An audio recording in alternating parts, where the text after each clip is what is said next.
What's going on, guys? Bengal again here, and today we are breaking down what free agent every team in the NFL should sign. So I've done my best to account for salary cap space and things like that, although as we speak, salary is being transferred into bonus and converted that way, and a bunch of different teams are doing a bunch of different things in order to create cap space, and I have to predict what type of contract the player might get. So all of that has been factored in enough. We're factoring in scheme fits, we're factoring in team fits based on positional need. We're factoring in maybe what they've been linked to in the draft. Everything has been considered. Hit that subscribe button if you're not subscribed already. And let's start. Let's break it down. This is not the top 32 free agents in the NFL. I already did a top 10 free agents video. You want to check that out. But this is what team should sign which player, because they need that player to make their team better. So let's get into it. First up, we have the New York Giants, and they should look to sign Jayon Brown. Has played inside linebacker for the Tennessee Titans over the past few years and has quietly developed into becoming one of the league's best coverage linebackers.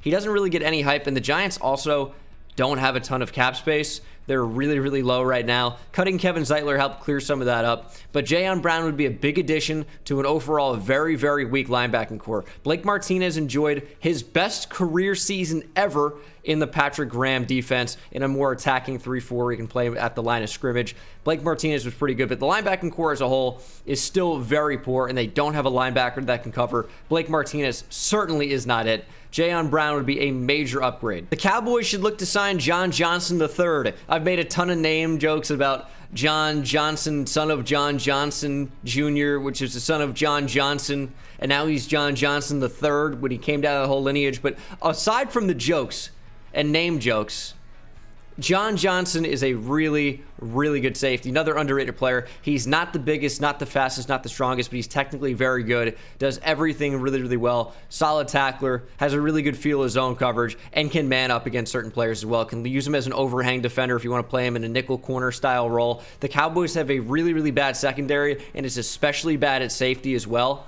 John Johnson would be a major pickup for a weak Dallas secondary. The Eagles should look to sign Marvin Jones Jr., another one of the most underrated players in the league, I would say. He's a really, really solid receiver, definitely top 30 in the league, and it's a really, really talented receiver position in the league right now. Marvin Jones Jr. catches a ton of touchdowns and is a really good complementary piece to Kenny Golladay in Detroit. They're probably not going to be able to retain either of those guys. Marvin Jones Jr. is getting a little bit older, but he would be a huge, huge help to Jalen Hurts in his development in Philadelphia in year number 2 for Jalen Hurts. Marvin Jones Jr. is a stud receiver. Washington football team could use a player like Corey Davis. It's probably the first free agent class of all time where some of the top free agents were named Corey, because there's 2 of them. But Corey Davis enjoyed a really, really good season last year. It was his breakout year and a contract year. Shocking. Never seen that before. But Washington football team needs a solid number 2 receiver on the other side of Terry McLaurin, and Corey Davis could be that. I know their offensive line is not amazing. The defense not amazing in the secondary, even though it's really good in the front 7. Could use another linebacker. But I think wide receiver is definitely a position they should target. They have a decent amount of cap space. Corey Davis would be a really, really big addition to that offense. It really only has one big-time weapon, Terry McLaurin. I get Logan Thomas was decent. He's a 30-year-old converted tight end. Corey Davis would be a major acquisition for Washington football team. When you talk about a team like the Jets, who has a ton of cap space and they're very, very bad, they can afford to bring in one of the best free agents available. When you talk about positional value, production, and Shaq Barrett checks off the boxes. The Jets really don't have anything on the edge. Shaq Barrett would be a major, major upgrade. I really think the Bucs are going to end up re-signing him, but if Shaq Barrett wants big-time money, Barrett can get paid by going to the Jets. They're not a team that's ready right now, but in 3-4 years, who knows? Jets could be pretty good, and Shaq Barrett could be a big reason why. Curtis Samuel would be a big-time upgrade for the Patriots. I think a lot of guys want Kenny Golladay up there in New England, but I think a player like Curtis Samuel that's kind of like a gadget can be used in a lot of different areas, especially in the slot. With Julian Edelman getting older, not productive, and not healthy, Curtis Samuel would be a really, really good pickup for the Patriots that need someone to be able to separate. Samuel is incredibly underrated. Seems to be the trend so far with these free agents, and he would be a really nice pickup for their offense. Cam Newton had no one to throw to last year. I know everyone thinks Cam sucks.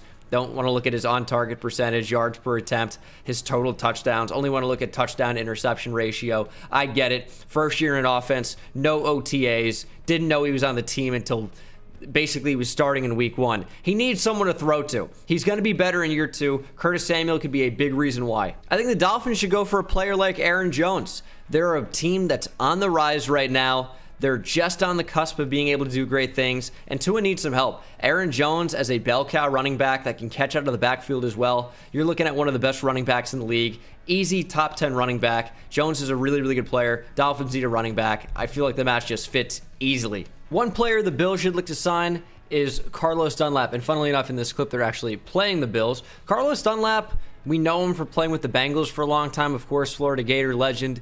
But Carlos Dunlap actually had a really, really good year last year in Seattle. Kind of their only good pass rusher up there coming off the edge.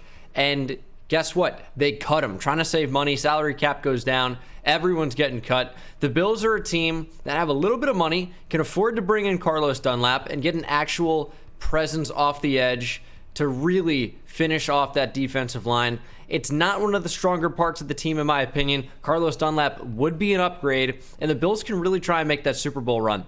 Mitchell Schwartz has been one of the best right tackles in the league over the past few seasons, has struggled with injury a little bit. He ended up getting cut by the Chiefs.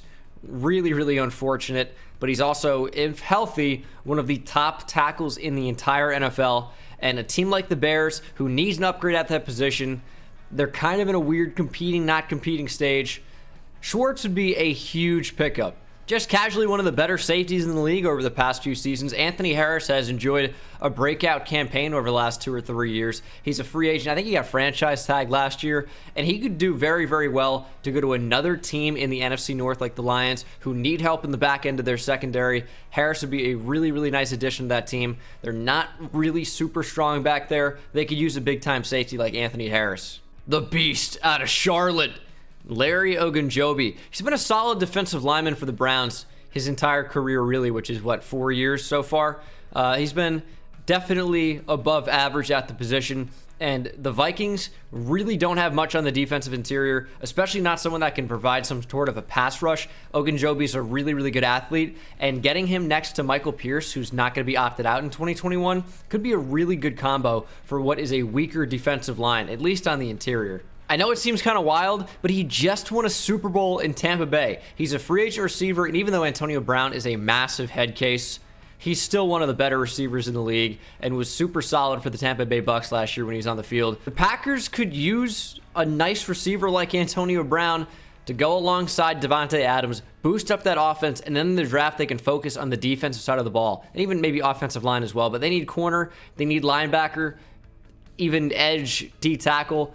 They don't need to go out and draft a receiver, even though it would be helpful. They can get a guy like Antonio Brown at probably pretty good value and get a really, really solid player. One of the better value pickups probably in free agency if he actually stays on the field. When I was thinking about what free agent would really fit the Bengals, a name that I hadn't really seen thrown around that makes a lot of sense to me is Kenny Golladay. He's one of the better receivers in the league. He doesn't really create a ton of separation, but he's so lethal at the catch point. Kenny Golladay is a really, really good player, and he reminds me kind of what Joe Burrow had in Jamar Chase at LSU. Kenny Golladay can just be that safety net for Joe Burrow to throw the football up to, go up, make big-time plays, and help out a young quarterback. I think Kenny Golladay to the Bengals would be a really, really good fit. A.J. Brown, aging, probably not going to be in Cincinnati after next season, but Kenny Golladay could be your big-time best option for the next 4 years. Sure, it was his breakout year and a contract year, but Carl Lawson was near the top of the NFL in pressures last year. You can't only look at sacks. You got to see how they actually impact the game, and pressures lead to sacks, even if they're not the one cleaning up. Carl Lawson was really, really good last year. The Browns have the money to pay someone that probably isn't going to get a major deal. Carl Lawson's definitely worth a decent contract, and the Browns need help on the other edge for Myles Garrett. Olivier Vernon, probably not going to be there. Carl Lawson would be a major acquisition. Not going to spend too much time on this one. It's not an exciting, sexy pick for the Ravens, but they need help on the interior. Why not get a guy that can play center, can play guard? Joe Thuney would be a really, really good addition to the Ravens. They might be losing Orlando Brown Jr. In fact, they probably will, but that interior is also not great. Joe Thuney could be an instant starting center. He can be an upgraded guard to replace Marshall Yanda. Joe Thuney is someone the Ravens should really consider, and then they can target receiver, edge, maybe even safety in the draft. Steelers fans should already be familiar with Kelvin Beachum, as Kelvin Beachum Was a 7th round pick. Ended up being a starter in Pittsburgh, and then has kind of bounced around to some other teams. But with Alejandro Villanueva probably becoming a free agent, not staying in Pittsburgh, getting a player like Kelvin Beachum that you can instantly slot in at tackle would be a major, major move for the Steelers, who just need to look to get new quality starters into that offensive line. No more Keith Pouncey. Kelvin Beachum would be a good signing. Another guy kind of flying under the radar, no pun intended with the Falcons flying under the radar, but Keanu Neal. When he's healthy, he's one of the better safeties in the league. Not top 5, but around top 10, at least at the strong safety position. Keanu Neal's a pretty good player. I like Keanu Neal. And the Texans just need whatever help they can get. There's not a ton there at safety anyway. They have Justin Reed, but there isn't like anything else. And you could have a really, really nice safety pairing with Keanu Neal and Justin Reed if you made this signing. Texans, it's just whoever you can get, I'll be honest. But Keanu Neal's a good player. I think that signing Sidney Jones back should be a priority for the Jaguars, as he had a breakout season and he was a really good player at Washington. Big injury, and then finally found it in Jacksonville. But cornerback is a position of need, and if they can't bring back Sidney Jones, William Jackson might even be an upgrade at the position anyways. It's tough to know how the system change would be, but they're similar. William Jackson, one of the better man corners in the league. Really, really solid player, and I think it'd be big for CJ Henderson's development too. This is just a match made in heaven in my opinion. Gotta get William Jackson if you're the Jacksonville Jaguars. Just an easy fit here. Titans really need pass rush, especially on the edge from the other side of Harold Landry. Bud Dupree would fit easily into that system, and he's been a good player when he has good talent on the other side. TJ Watt, Bud Dupree was pretty successful. Of course, you get Cam Hayward and Tyson Alualu on that line. Also really, really good players. But Harold Landry, stud edge rusher. Bud Dupree could definitely benefit. And then the Titans can look to bring in some really good interior defensive linemen, not including Jeffrey Simmons, who also is a stud. I get that. But they need somebody else. And that defensive line, it's looking like one of the better D-lines in the league. The Colts are a team that's competing. They've got a really solid defense. Some holes at corner maybe, but they've got a really solid defense, and Anthony Costanzo retired. They need left tackle badly. When healthy, Trent Williams is one of the best tackles in football. Really, really good player. It's like if Mitchell Schwartz was on the other side of the line at left tackle. Like some injury concerns maybe, but when healthy, stud. Would be a really nice player to go right next to Quentin Nelson. That is a nasty left side of the offensive line for Indianapolis. And then Carson Wentz should have an easy job. Trent Williams, Quentin Nelson on that left side. And the rest of the line's good too. You have Braden Smith.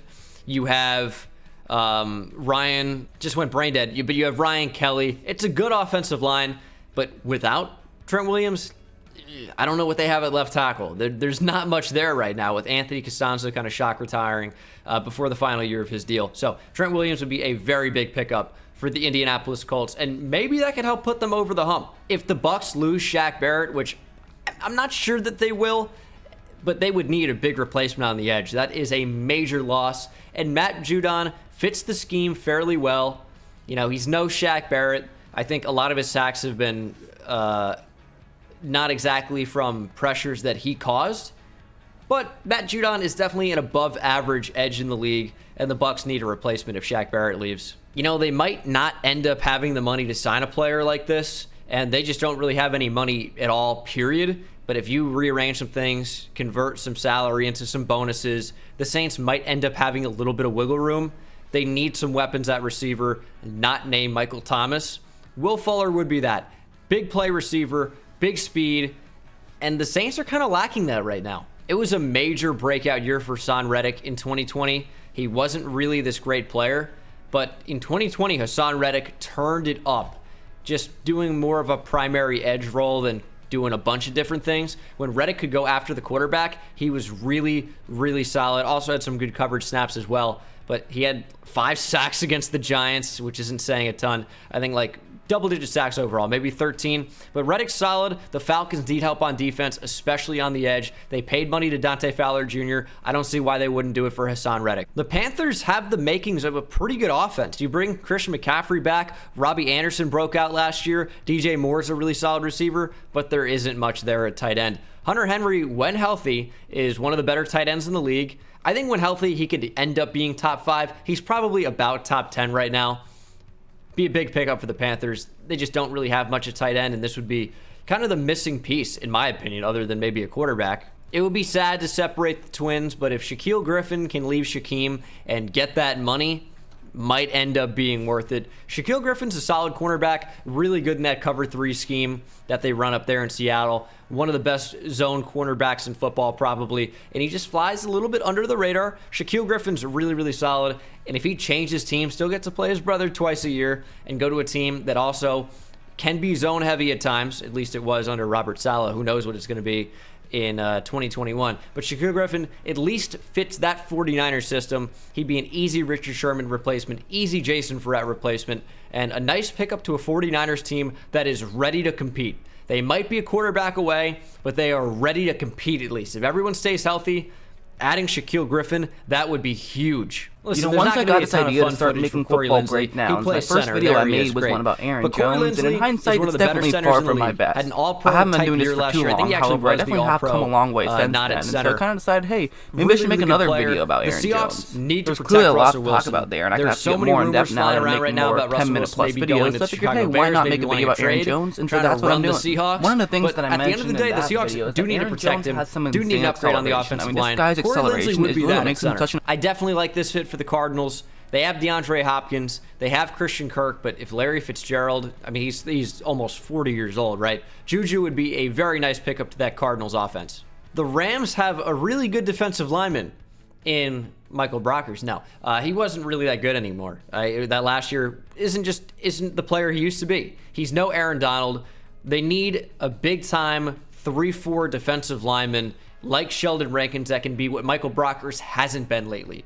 Rankins is an upgrade at the position. I think I mumbled through that last one well enough. We got Alejandro Villanueva coming up. I don't know why I'm slurring right now. It seems like I'm having a stroke, but probably going to end up leaving the Steelers. Chargers need to emphasize protecting Justin Herbert, and Villanueva getting paid to go out there and being that franchise blindside left tackle for Justin Herbert for the Chargers. Probably worth the move if you're the LA Chargers. Listen, I don't know what's going on with Von Miller, but I think one way or another, in 2022, I don't think Von Miller is going to be in Denver anymore. They need help on the edge. I do like Malik Reed. I do, as a rotational guy. Obviously, got to love Bradley Chubb, but they could use more edge help in Denver, and paying a guy like Yannick Ngakoue would be a very, very good addition. Listen, the Von Miller situation's weird. I think we just have to assume or take a guess that he's not going to be there long term. So paying a guy like Ngakoue, young stud defensive end, would be well worth it. The Chiefs have to protect Patrick Mahomes. They cut Mitchell Schwartz. They cut Eric Fisher.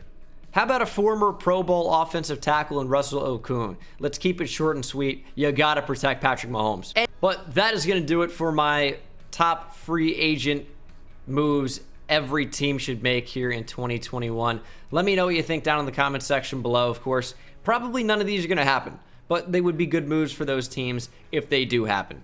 Hit that subscribe button if you're not subscribed already. Check me out on Twitter. We can talk about football all over there. We do it all the time. Twitter.com/Bengal YouTube. Link is in the description. And I stream pretty much every night. Twitch.tv/Bengal. Upload on my second channel pretty often. Bengal Plays. All the links are down in the description. Appreciate you guys. And I'll see you in the next one. Take it easy. I hit it at the park, bend bones. See me high step to the end zone. My life like a game, Nintendo. Playing with the best, let them know. Get off the track, the train's coming through. Yeah. Promise you get in my way, then you best believe I'ma just run over you. Yeah, yeah. I'ma turn taking it back to the house. Defensive joke, I'm laughing so loud. Speedbird's good.